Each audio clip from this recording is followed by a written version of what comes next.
Здравейте! В това видео ще ви покажа как да добавите продуктите си за първи път в системата на WebSeller Guru. Приемаме, че вече сте добавили вашият акаунт от предишното видео. За да добавите продукти си за първи път, трябва да натиснете бутон eBay Tools Import from eBay. Избирате на кой сайт продавате, съответно коя държава, кой eBay акаунт желаете да използвате. След това натискате Start Import. Както виждате, системата ни съобщава, че нашите продукти започват да се добавят и ще бъдем уведомени, когато това свърши. Отиваме на дашборда и съответно виждаме, че сме получили два нотификейшъна. Единият е, че са започнали, а другия е, че са приключили.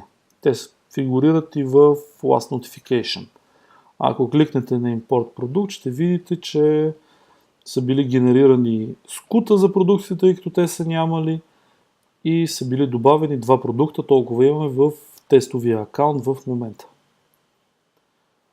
Ако отидем на eBay View and Link Product, ще видим, че присъстват два продукта в нашата система. По този начин се добавят продукти за първи път.